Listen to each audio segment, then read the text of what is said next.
Bolivia ha tenido a lo largo de su historia figuras relevantes, pero también las ha tenido muy relevantes. Piensen ustedes en Andrés de Santa Cruz, en Víctor Paz Estenssoro, en Juan Lechín. Una de ellas, de la que se habla poco, que se ha querido más bien olvidar, que ha sido eje de la polémica, que ha sido satanizado particularmente después de la Revolución de 1952, es Simón I. Patiño, el llamado Rey del Estaño. Pero ¿quién fue realmente Simón Patiño? ¿Fue este hombre el que refleja Guedes, la biografía que elogia a Patiño como un gran industrial, como un hombre que amó profundamente a Bolivia? ¿Fue este el de la novela de Augusto Céspedes, El Chueco, Metal del Diablo? Céspedes, que lo llama Omonte y que lo convierte en un verdadero demonio, enemigo de su país y un hombre ávido de riquezas. Intentaremos en este programa desentrañar al verdadero rey del estaño, al verdadero boliviano, transnacional, hombre de negocios, padre de familia, que fue Simón Patiño. De entre los muchos recursos naturales con los que nos ha bendito la tierra y Dios, sin ninguna duda, los vinculados a la minería son los que generaron nuestra personalidad como nación hasta bien avanzado el siglo XX. La plata y el estaño son los dos grandes minerales que protagonizan la secuencia histórica de la época colonial y la época republicana. Patiño tuvo mucho que ver con ello, pero veamos un poco cuáles fueron los elementos que explican ese desarrollo minero del país.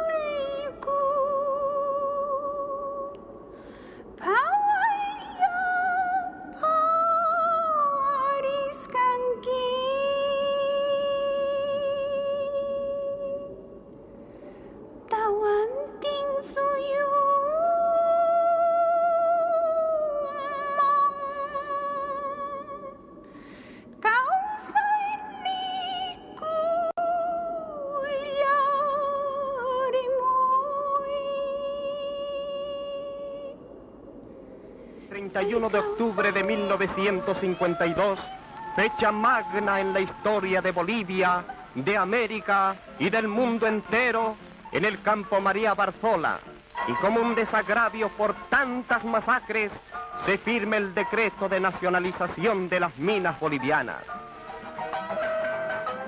De esta manera se enfrentó el Estado boliviano a la llamada rosca minera. La decisión de Víctor Paz Estenssoro de nacionalizar todas las propiedades mineras de la llamada rosca, integrada por Simón Patiño, Mauricio Jóchil y Carlos Víctor Aramayo, marcaba el comienzo de una nueva etapa en la historia de Bolivia. La confrontación, sin duda, tuvo mayor significación en la figura de Simón Patiño, que en 1925 había sido reputado por el New York Times como uno de los 10 hombres más ricos del planeta. Una fortuna que en valores de hoy podría cuantificarse en alrededor de 3.500 millones de dólares. Bolivia nació como república en función de la minería. No es gratuito que en el centro del escudo patrio esté el Cerro Rico de Potosí, la montaña de plata más grande del planeta. Por eso, en 1556 se creó la Audiencia de Charcas. Los españoles supieron que era importante generar una autonomía jurídica para la administración de esa gigantesca riqueza. Durante 3 siglos, el Imperio español se alimentó de la plata de Potosí. Carlos V y Felipe II financiaron gran parte de sus campañas de contrarreforma en la Europa central, así como el sostén de su propio imperio colonial de América. La minería fue el centro de acción de la historia del país. La minería marcó que Potosí se convirtiera en una de las 5 ciudades más grandes del mundo y que en 1611 tuviese más de 150.000 habitantes, una población parecida a Londres de entonces. En 1825, después de 16 años de sangre y de esfuerzo para conseguir la independencia, el país nacía exhausto económicamente, con más de 10.000 minas que habían sido abandonadas y con un funcionamiento precario de pocas de ellas. Tardó varias décadas en recuperarse cuando surgen los varones de la plata. Es el caso de Narciso Campero, de Gregorio Pacheco y sobre todo Aniceto Arce. Las grandes minas de plata estaban alimentando parte de la economía del país. Entre 1860 y 1880, Huanchaca se convierte en el punto de referencia más importante de la producción minera de la plata. Eso le da sentido al nacimiento del ferrocarril. El presidente Arce hace confluir sus intereses con los intereses de la patria y construye el primer ferrocarril que vincula a Bolivia con el mundo, Antofagasta-Oruro. La explotación minera, que en la primera mitad del siglo XIX había mantenido los elementos técnicos de la colonia, comienza a transformarse en un proceso de modernización. Sin duda, el ferrocarril es la punta de lanza de ese camino. Pero hay también una nueva visión de lo que deben ser las inversiones, tanto privadas nacionales como extranjeras. Comienza a entrar el capital chileno en varias minas que producen plata en la segunda mitad del siglo. El desarrollo tecnológico logra mayor eficiencia, mayor producción. El precio de la plata, que se había mantenido estable hasta 1865, comienza a descender. Primero, por el descubrimiento de riquísimos yacimientos argentíferos en California. Luego, por la adopción en Alemania del marco único de oro, con lanzamiento al mercado de sus marcos de plata como simple metal. La disminución de la demanda en los países del Oriente y el uso creciente del papel moneda, además de otros factores, generan una caída en picada del precio de la plata. Pero Bolivia tuvo siempre suerte en lo que hace a sus recursos naturales. Cuando terminaba un ciclo, comenzaba otro. Y así como terminó el ciclo de la plata, comenzó el ciclo del estaño. Los recursos naturales han sido siempre una paradoja en Bolivia. Por un lado, la bendición de contar con ellos en cantidades significativas. Por otro lado, la realidad de que los beneficios de esos recursos no han logrado que el país salga de la pobreza, encuentre el desarrollo y sobre todo consiga bienestar para sus ciudadanos. A la vez, hubiese sido imposible pensar en el crecimiento del país y en el mantenimiento del Tesoro General de la Nación sin esos ingresos, aunque fueran en cantidades muy disminuidas al Estado Nacional.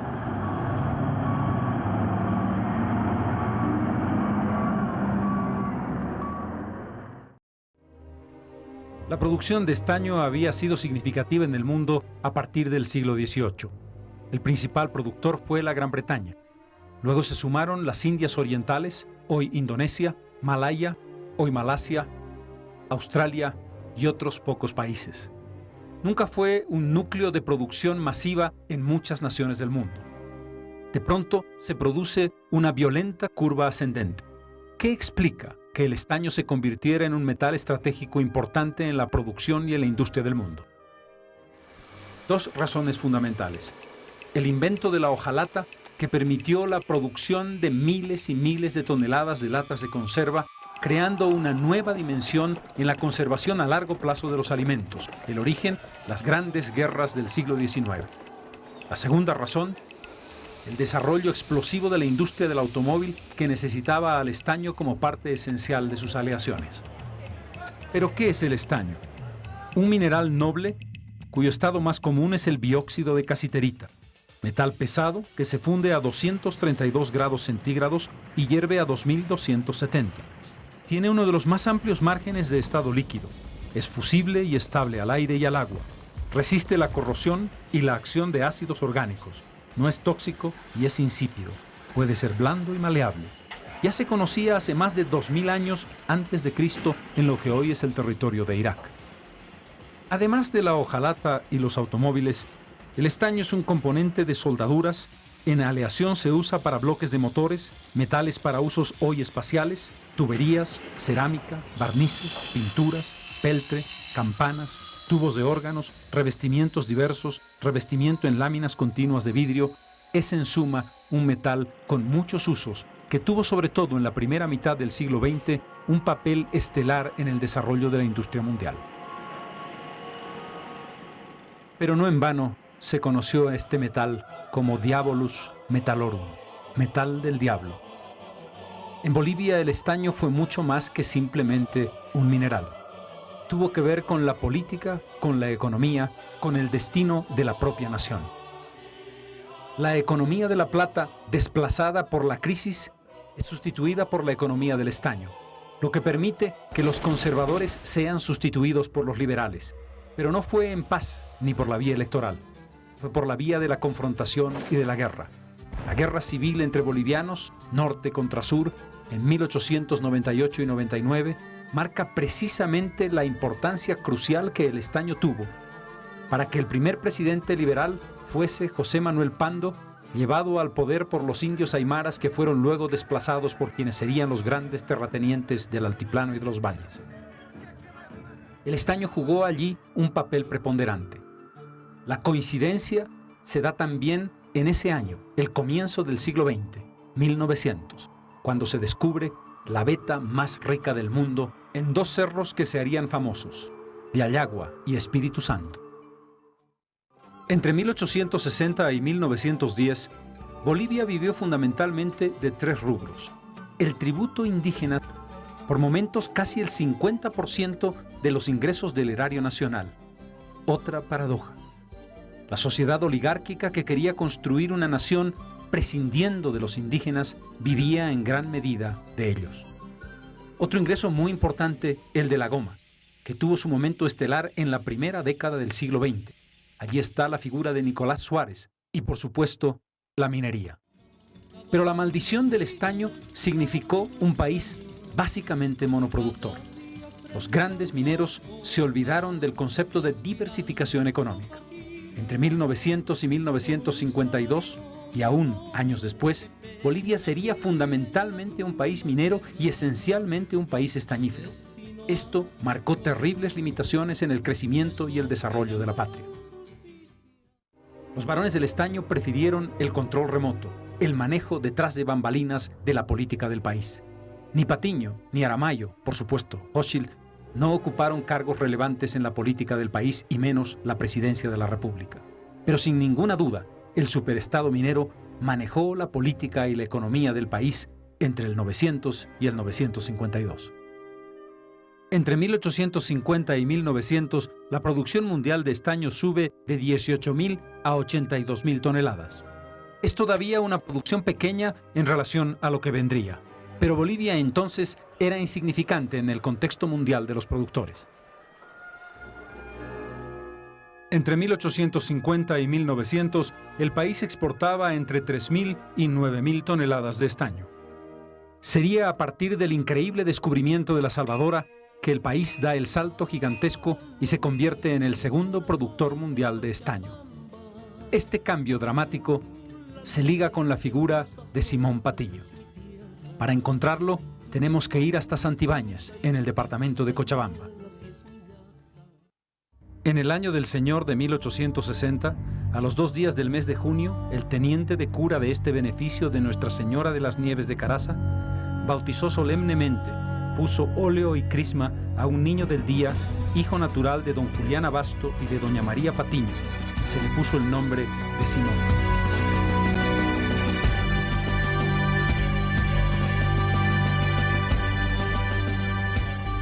Le tocó a Roberto Querejasu descubrir el acta de bautismo en el propio Santibáñez, en lo que entonces se llamaba Caraza, el acta de bautismo de Simón Patiño, que termina con varias de las preguntas de los mitos e incluso de los inventos sobre su origen.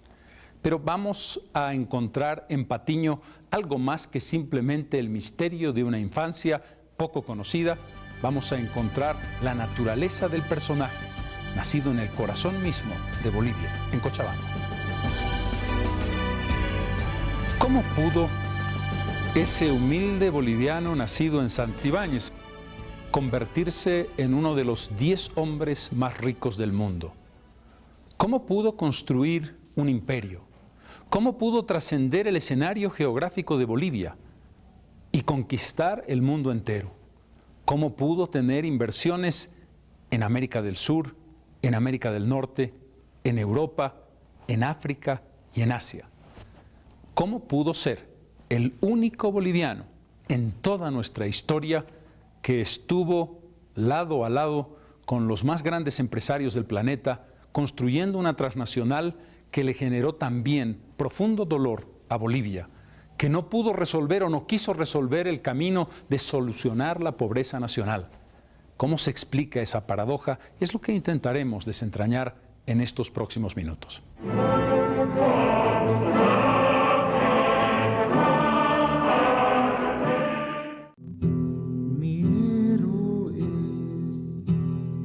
Nadie, ni el más optimista de los fantaseadores, habría podido imaginar siquiera que la criatura que venía a este mundo en un minúsculo villorrio de uno de los valles de Cochabamba, Santibáñez, que nacía con las mayúsculas desventajas de la bastardía, la pobreza y la humildad de su hogar, iba a ser con el correr del tiempo, sin ayuda de nadie, por su solo esfuerzo, el hombre más rico de su patria, poseedor de una colosal fortuna comparable a la de los magnates mundiales Ford, Rockefeller, Sájarov y Astor. Dueño de empresas mineras, fundiciones, palacios, un banco, representante plenipotenciario de Bolivia en la Corte de Madrid y ante el gobierno de Francia, y que él mismo recibiría de la prensa internacional el título de Rey del Estaño. Hasta el viento agoniza. Si los biógrafos apologistas dicen, como Guedes y Carrasco, que Patiño era hijo de un hidalgo español y de una familia bien acomodada de Cochabamba, Querejazu y Albarracín demuestran lo contrario. Patiño fue hijo natural, y sin duda, ese hecho le debiera dar más mérito porque nació de la nada y construyó una fortuna a puño. De su infancia y primera adolescencia cochabambina, poco se sabe. Su primer trabajo fue como vendedor en Oruro en un pequeño negocio de importación propiedad de Cincinato Virreira. 2 años después, llamado como muchos otros bolivianos por el éxito de la plata, se traslada a la mina de Aniceto Arce, Huanchaca, y allí trabaja por algunos años, probablemente como laborero. Poco se sabe de ese tiempo, pero es importante porque es su primer contacto con la minería que sellaría su destino. El 1 de mayo de 1889 se casa por poder con Albina Rodríguez Ocampo. Tuvieron 7 hijos. 2 murieron en su primera infancia. El mayor, René, que murió en 1976, tuvo una enfermedad de niño que le impidió continuar un desarrollo mental normal y estuvo recluido durante mucho tiempo en un palacio en Portugal.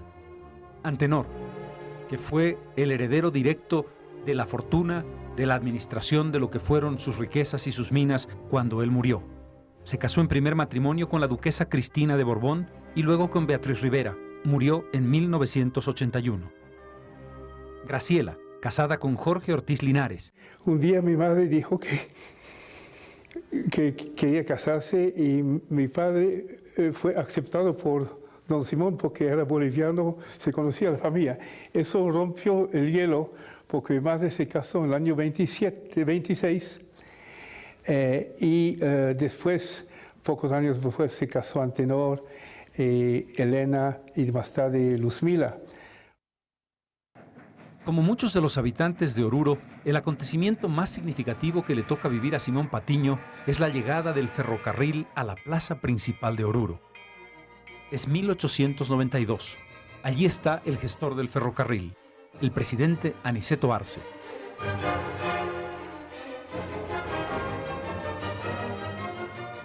La historia minera de Patiño tiene que conectarse con un lejano año 1556.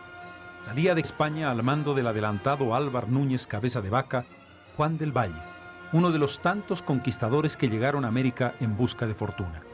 En 1564, del Valle apareció en las serranías de Charcas, llegó a las tierras de Chayanta y creyó encontrar plata en el cerro Orco Intijaljata. Bautizó al cerro con el nombre de Espíritu Santo, Orco Espíritu Santo. Sin embargo, nunca encontró el metal preciado. Desengañado, abandonó la excavación y desapareció para siempre. Pero el nombre de Juan del Valle permaneció como el nombre de la bocamina donde encontraría la fortuna más grande Simón Patiño. En 1894, Sergio Oporto compra la mina La Salvadora, lo que hoy es un CIA. El 26 de agosto de ese año, Patiño y Oporto forman una sociedad para explotar en partes iguales La Salvadora. Patiño, todavía empleado de Frique, aporta 15,000 pesos equivalentes a $6,000 de hoy. no adivinaba el gigantesco significado de una inversión que parecía minúscula y que iba a cambiar su vida y la de Bolivia. Entre 1895 y 97, Oporto está en La Salvadora y Patiño maneja la parte administrativa en Oruro. Las cosas no van bien.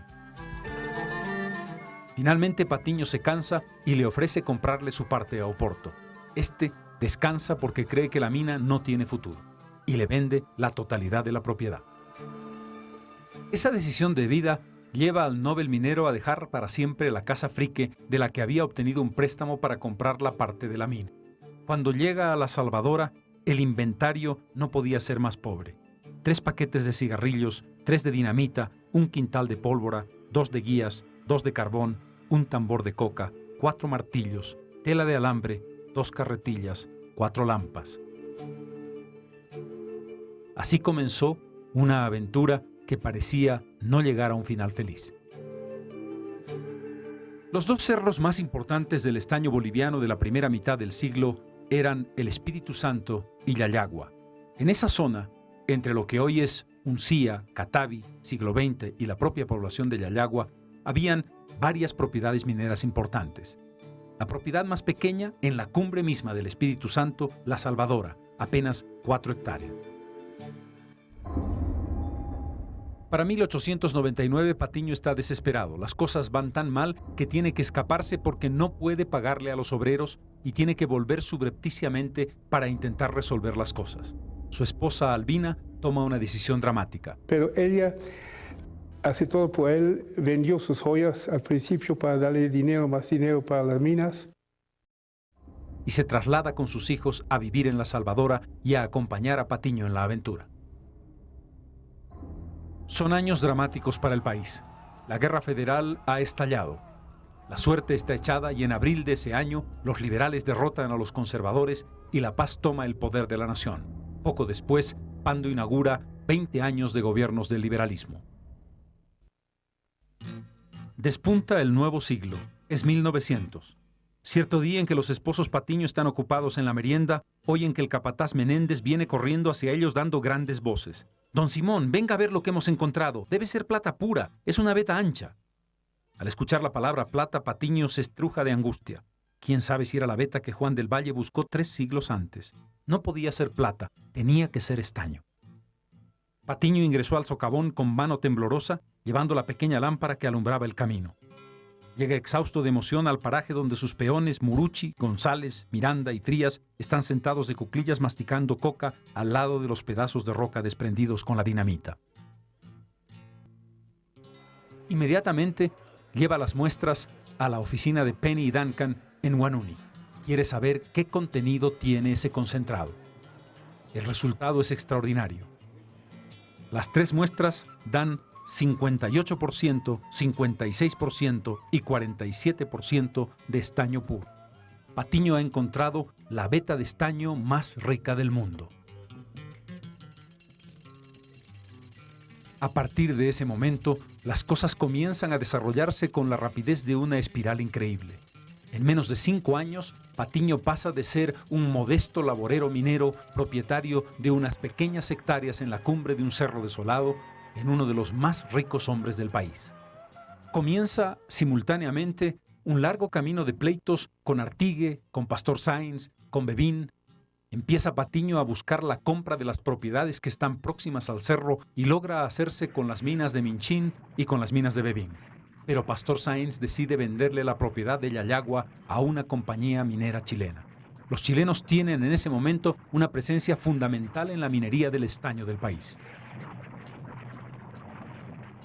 Hacia 1901, el francés Artigue, que tiene el pleito más fuerte con Patiño, decide tomar la mina. Un grupo de hombres a caballo sube la montaña. Artigue ataca a Patiño, que se defiende con unos pocos rifles y una barricada. Finalmente, logra desalojar a los invasores y controla totalmente la mina.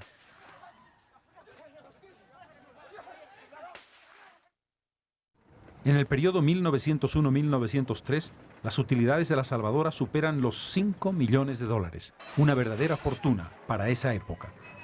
En 1903 se instala en Oruro, calle Soria Galvarro 1263. Es sin duda, la casa más lujosa y mejor puesta de toda la ciudad de Oruro y una de las más lujosas de todo el país.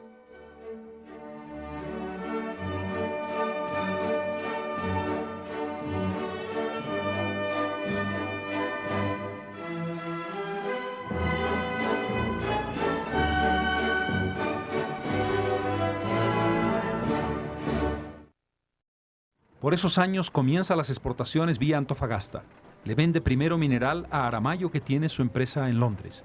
Comienza a modernizarse con un andarivel, una maestranza, teléfono, bombas de extracción de agua, instala motores diésel. El transporte hasta el ferrocarril lo hace en mulas y en llamas. Se preocupa por el robo de minerales, que es ya muy frecuente. La población más cercana a La Salvadora es Uncía, que se convertiría en su centro de operaciones. De allí a Chayapata, la punta de rieles, hace un trayecto a lomo de mula y llama de 65 kilómetros. Por eso, junto con Pastor Sáenz, construye un camino en esa ruta para facilitar el transporte y hacerlo por carreta. Pero Patiño sabe que eso es simplemente un paliativo. Siguiendo el ejemplo de Arce, decide construir un ferrocarril que le permita hacer más eficiente su exportación. De ese modo, en 1921 inaugura el ferrocarril Machacamarca-Uncía, 65 kilómetros que le han costado $5 millones. Por allí pasarían algunos de los autocarriles más célebres de la historia, el Al Capone, por ejemplo. Importa locomotoras y coloca un conjunto de vagones especializados para el transporte de mineral en todas las variantes que tiene una mina altamente desarrollada. El primer ingenio que construye es el de Miraflores. Entre 1900 y 1910, Bolivia está exportando entre 9.000 y 23.000 toneladas. Es un salto gigantesco y en ello han contribuido fundamentalmente La Salvadora y Yayagua. Los gobiernos liberales deciden ser absolutamente abiertos y favorables al desarrollo de la minería privada, tanto los capitales chilenos como los capitales bolivianos. Patiño tiene una relación extraordinaria con el presidente Montes, y varios de sus funcionarios más importantes, senadores, diputados, ministros de Estado, están directa o indirectamente vinculados con el patiñismo. Son administradores de sus intereses y son defensores fervientes en la política de lo que tiene que ver con el desarrollo de la minería.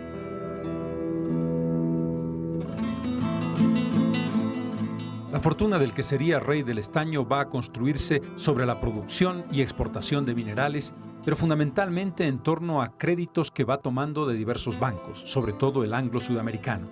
En un determinado momento decide hacer su propio banco, el Banco Mercantil, que en 1906 tiene un capital significativo más importante que el conjunto de los bancos bolivianos existentes hasta entonces. En solo 10 años, Patiño ha multiplicado centenares de veces el capital inicial con el que compró la mina a Oporto. En solo 10 años, Patiño se da cuenta que el escenario de Bolivia comienza a quedarle pequeño. Y si está pensando hacer negocios dentro de las relaciones de producción de tipo capitalista, a él no le queda otro camino que crecer o perecer. Y no podía ya crecer en Bolivia. Bolivia le quedaba chiquita. En 1909 viaja por primera vez a Europa. Sería un camino que lo llevaría a residir permanentemente fuera de Bolivia. Su primera inversión europea la hace en la fundidora alemana Zinnwerke Wilhelmsburg. La más importante en Bolivia es la mina de Huanuni. ¿Qué es lo que le está dando la minería en esos años al Estado boliviano? Solo el 3% sobre el total de las exportaciones de la minería. La relación entre las gigantescas utilidades de los grandes productores de minas y el Estado boliviano es ciertamente desproporcionada y no va a cambiar significativamente a lo largo de más de 30 años.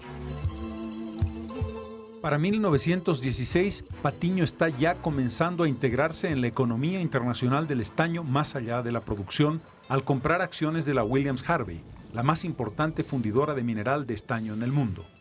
En ese año compra una lujosa residencia en París, en la avenida Foch. El 85% del estaño boliviano entonces se está exportando a Inglaterra. Cuando en 1920 es nombrado ministro plenipotenciario de Bolivia en España y en Francia, ha comprado una casa de verano cerca de Niza, el castillo Balros en Biarritz, una mansión de altura junto a unos peñascos en Portugal, y es ya amigo del rey depuesto de España, Alfonso XIII. Pero el país de los obreros está despertando. Los primeros sindicatos y organizaciones locales en las ciudades pasan luego a convertirse en sindicatos en las minas, y las primeras organizadas son las de Patiño. El primer conflicto se da en 1918. La máquina perforadora con aire comprimido, los explosivos, el nitrato de amonio, etcétera, etcétera, van a causar estragos en el organismo de los trabajadores. Y es en el gobierno de Saavedra, antipatiñista, pero no necesariamente antigrandes mineros, que se produce la primera gran masacre, la masacre de Uncía. Pero antes del salto a la transnacionalización, Patiño tiene una obsesión. Su actitud personal antichilena es permanente, y lo que él quiere es desalojar a los chilenos de Yayagua, no solamente por razones patrióticas, sino por supuesto por razones de interés económico. Yayagua es una mina casi tan importante como la Salvadora, y él necesita integrar ese complejo. Durante 8 años compra acciones por interpósitas empresas. Usa a ingleses y norteamericanos que poco a poco van comprando parte de Yayagua. Los chilenos no sospechan nada, hasta que un día de marzo de 1924 desembarca en Valparaíso Simón Patiño con su hijo Antenor. Se presenta en la reunión de directorio de la empresa minera en Santiago de Chile y comunica oficialmente que es el propietario mayoritario de la mina Yayagua. Los empresarios chilenos quedan fríos, pero no tienen más remedio que aceptar la realidad. Al día siguiente se acerca a la Bolsa de Valores de Santiago y allí grita ¡Viva Bolivia! Y todos, chilenos y no chilenos, tienen que corear el nombre del país.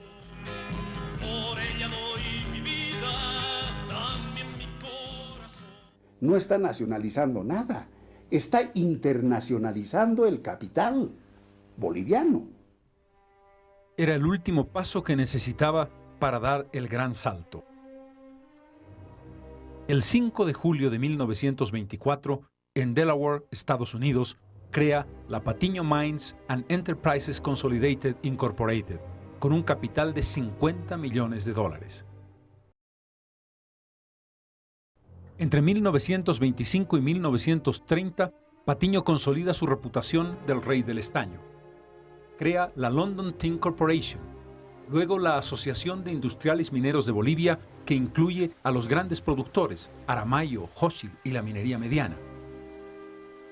En 1929 cierra el círculo con la creación de la Consolidated Tin Smelters, que es una reunión de las grandes fundidoras de estaño del mundo, presididas por la Williams Harvey, que están fundiendo 85.000 toneladas de estaño, el 40% del estaño fundido en todo el mundo.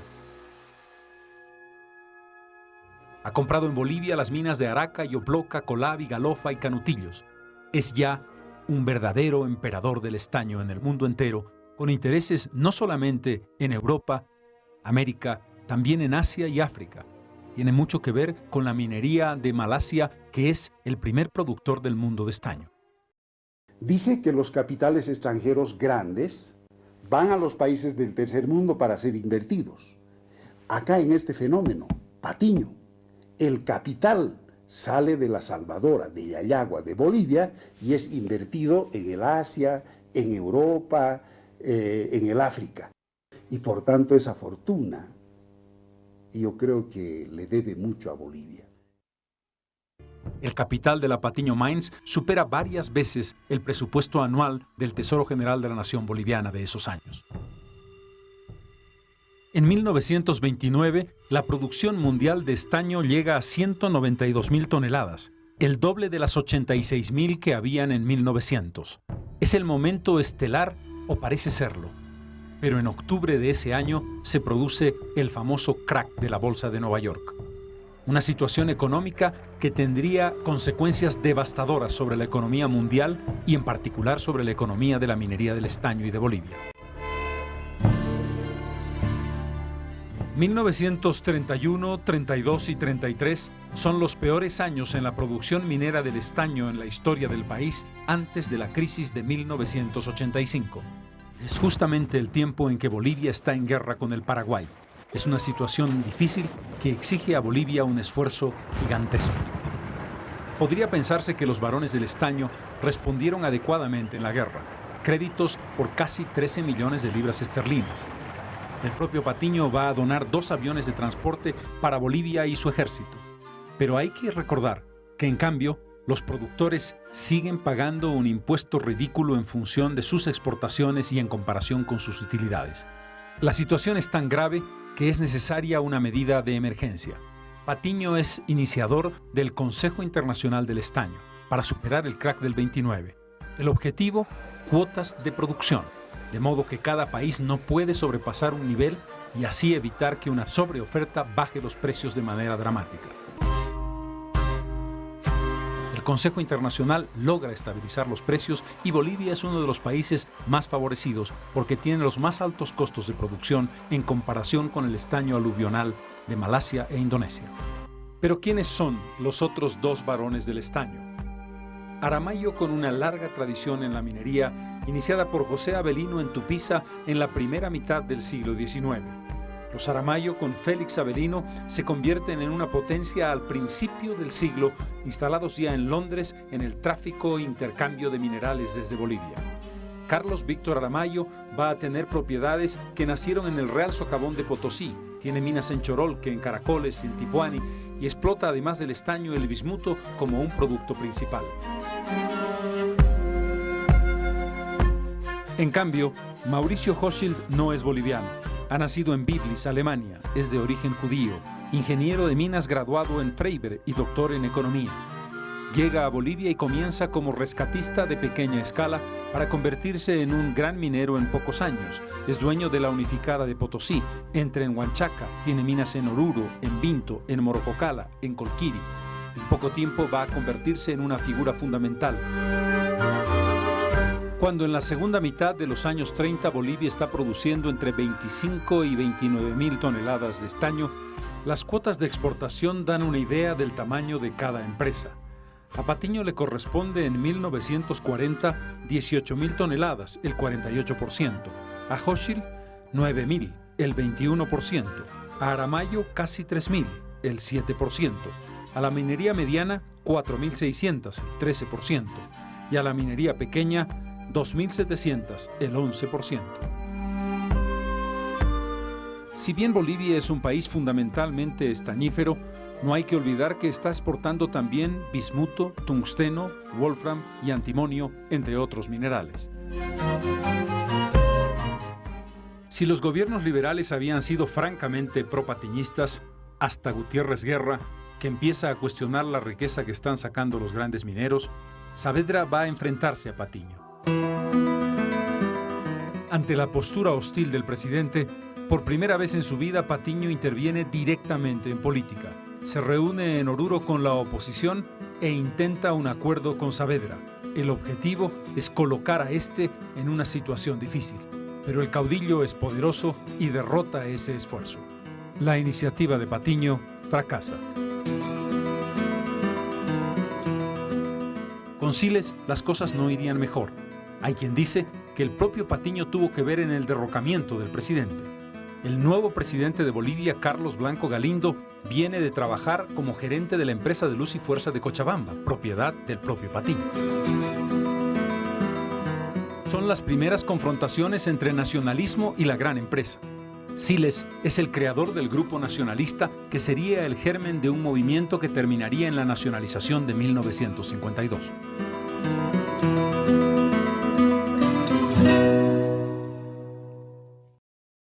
El país herido tras la guerra del Chaco tiene que encontrar un camino, y el camino va a ser el nacionalismo revolucionario. Los primeros escarceos con esta línea los dan Toro y Bush, fundamentalmente el joven presidente, que curiosamente tiene una buena relación epistolar con Patiño. Pero es Bush el que va a determinar la obligatoriedad de la entrega del 100% de las divisas por exportación a los grandes mineros, lo que genera una grave confrontación. La obligatoriedad de depositar las divisas en el Banco Central de Bolivia, que es una medida de Bush, va a afectar una pequeña parte del imperio Patiño, la que está en Bolivia. pero eso nada tiene que ver con el otro gran imperio que está en el mundo. En un momento dramático, en el gabinete, Bush pide la pena de muerte para Hochschild, que es el más crítico para la medida tomada por el gobierno. El gabinete le implora perdón y finalmente el presidente Bush decide ser flexible y perdonar a Hochschild. Hermann Busch se suicida en agosto de 1939, en medio de las brumas y la oscuridad sobre cuáles fueron las razones que lo motivaron a tomar esa decisión.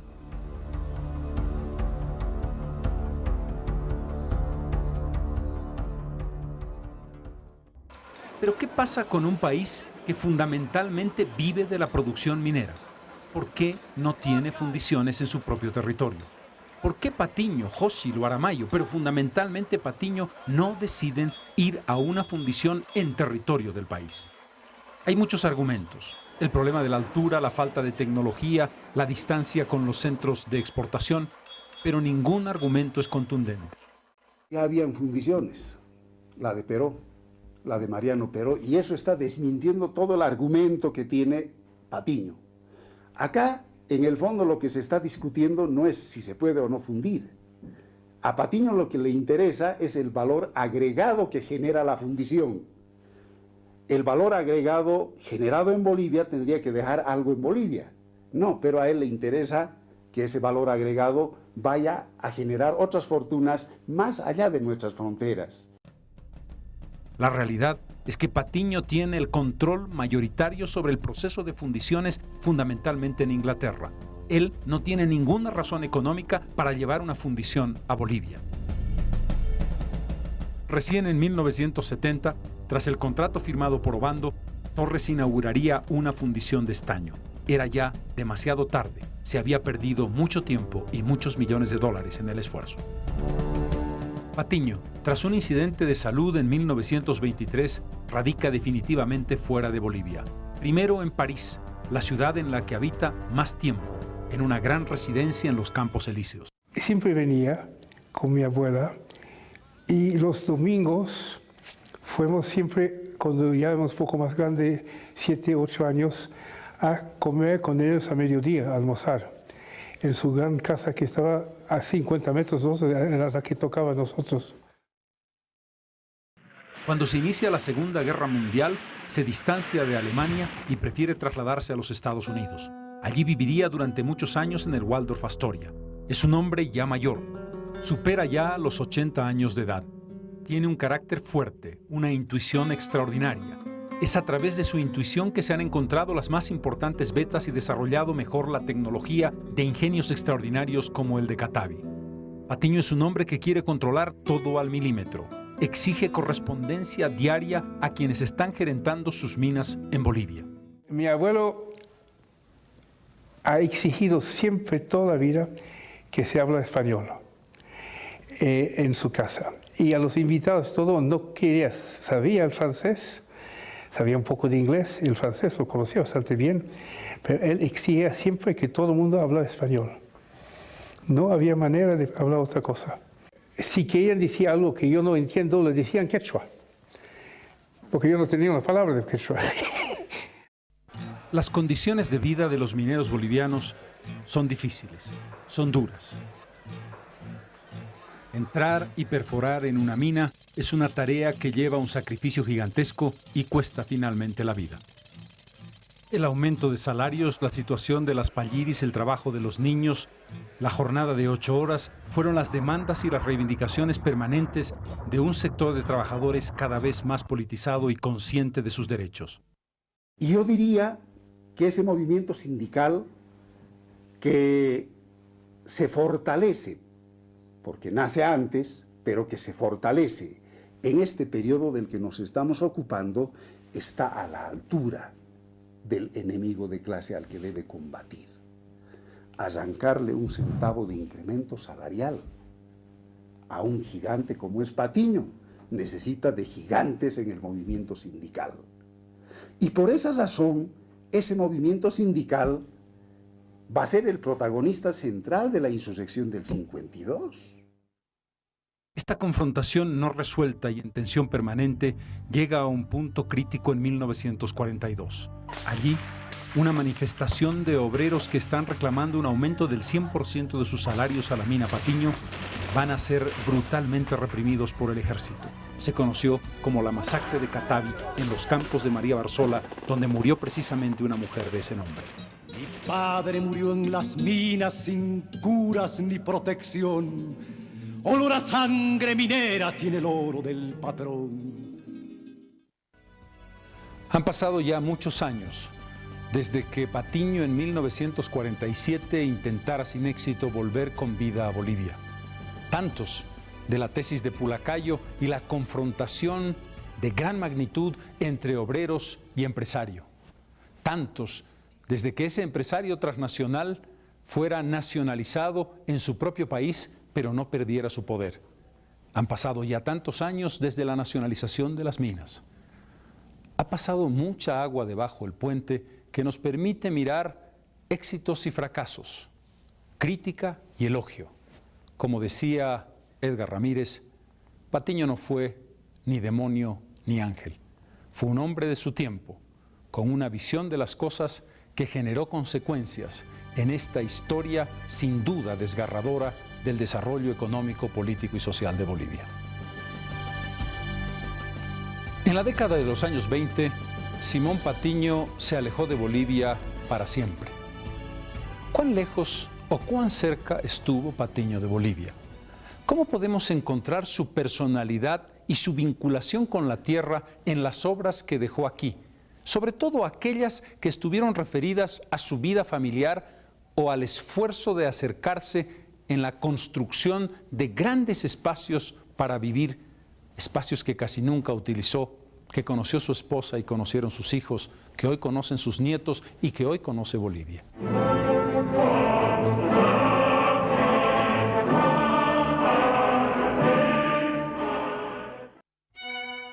En el momento de su máximo esplendor, Patiño construye monumentos en Bolivia para sí mismo, para su familia y para demostrar su poder y riqueza.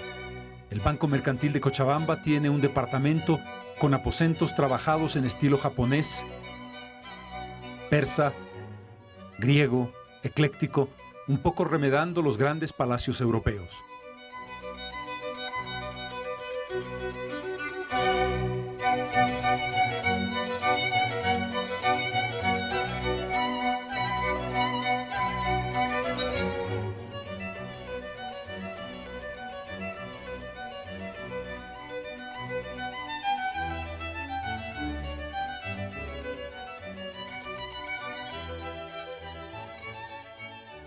Hablaba de mi abuela, doña Albina, la quería muchísimo.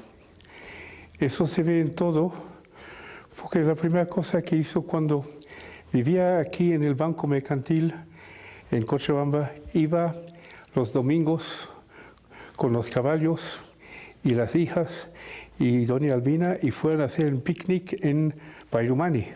Cuando llegó dijo, bueno, esta pequeña casa la vamos a destruir y vamos a hacer una casa aquí grande al medio, y le llamamos Villa Albina, en nombre de su esposa.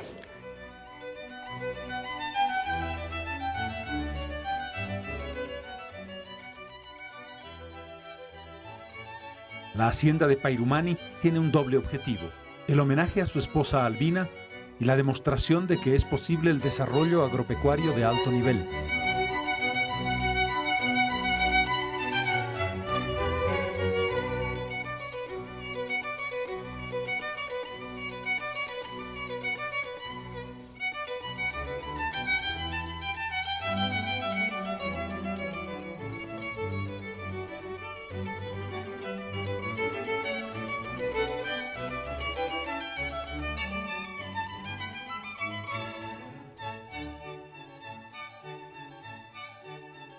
Compra ganado Holstein y Shorten, ovejas Berkshire, Yorkshire y Merino español, potros y yeguas berberiscos.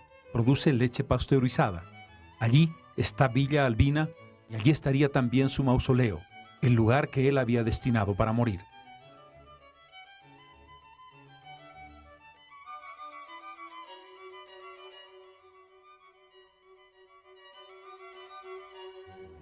En 1927 construye el Palacio de Portales, un palacio que trata de imitar lo que hicieron los grandes millonarios en Europa y América, más lujoso que su propia residencia en París. Irónicamente, no conoció jamás el Palacio Portales.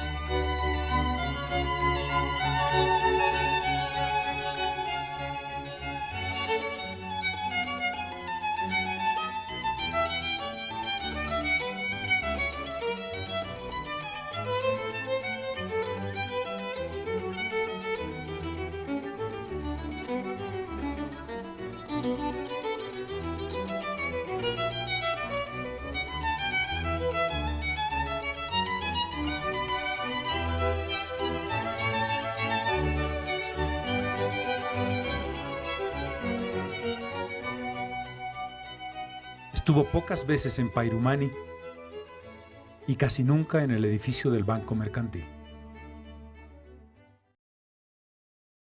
Pero en contraste, Bolivia está yendo hacia una línea revolucionaria. Ha llegado al gobierno en los años 40 el presidente Villarroel con el Movimiento Nacionalista Revolucionario. Se crea la Federación Sindical de Trabajadores Mineros de Bolivia y en 1946 la famosa tesis de Pulacayo. El texto dice: nuestra lucha contra los patrones es una lucha a muerte. Tenemos que armar a los trabajadores. Toda huelga es el comienzo potencial de una guerra civil y a ella debemos ir debidamente armados. No aceptamos tregua en la lucha de clases. Nuestro objetivo es la expropiación de los expropiadores. La tesis de Pulacayo está avanzando y adelantando lo que sería la Revolución Nacional y la nacionalización de las minas. Pero el multimillonario que pasa su vejez en el Hotel Waldorf Astoria de Nueva York tiene nostalgia de su patria.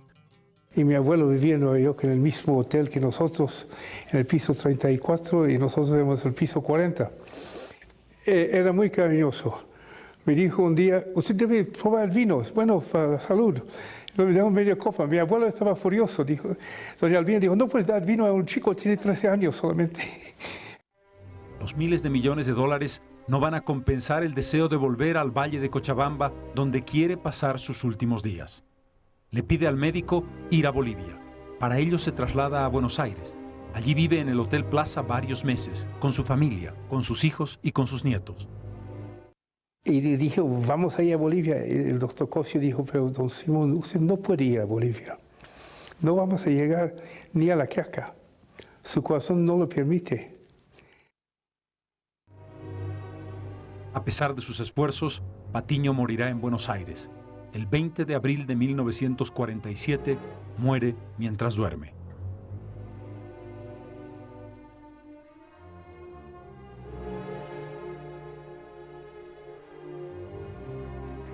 Su deseo, sin embargo, es volver al país. Un tren expreso contratado al efecto se traslada desde Buenos Aires hasta Cochabamba. Pasa por Villazón y la gente humilde del pueblo mira pasar ese convoy que lleva al hombre más rico de Bolivia a su última morada. En la Catedral de Cochabamba recibe el último homenaje eclesiástico y del pueblo. He ido aquí en 47 para el entierro. Era muy emocionante porque el pueblo lo recibió muy bien. Y es trasladado a Villa Albina, donde está su mausoleo trabajado en mármol de Carrara con obras de escultores italianos que están trasladando un pedazo de Europa y Egipto al centro de Bolivia.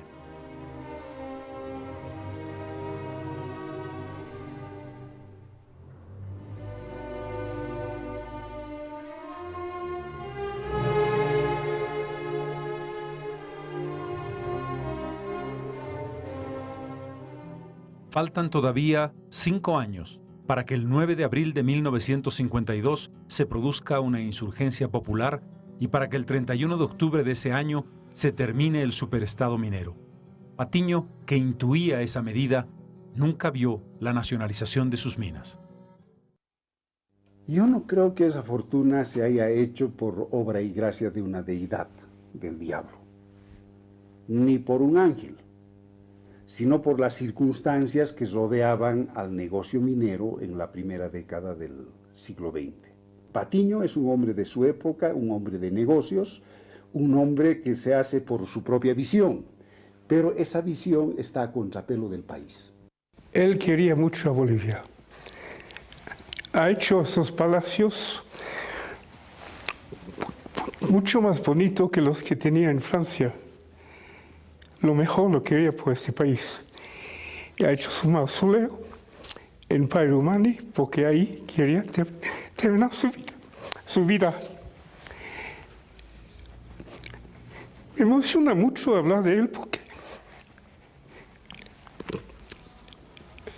este país no ha reconocido lo que ha hecho para Bolivia. Ojalá hoy día están comprendiendo que solo quería el bien del pueblo boliviano.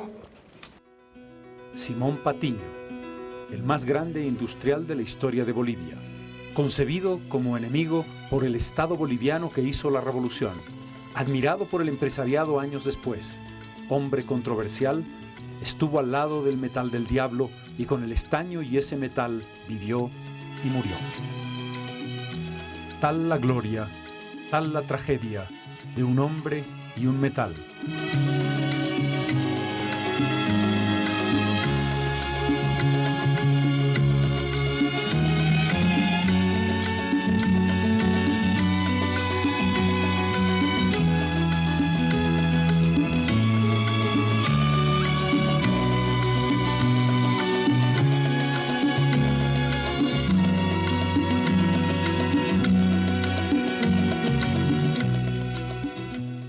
Simón y Patiño, un sinónimo con el estaño, el metal del diablo. Un hombre que se convirtió a lo largo de los años en el más grande industrial nacido en Bolivia. Un hombre al que se confrontó con su tierra y sus intereses. Un hombre que fue capaz de construir un imperio y quizás no fue capaz de entender las necesidades más profundas de su sociedad y de su patria en cuanto a lo que él podía aportarle. ¿Puede alguien vinculado al capitalismo actuar de otra manera? ¿Puede manejarse desde el punto de vista de la ética otra visión en el ámbito de la empresa?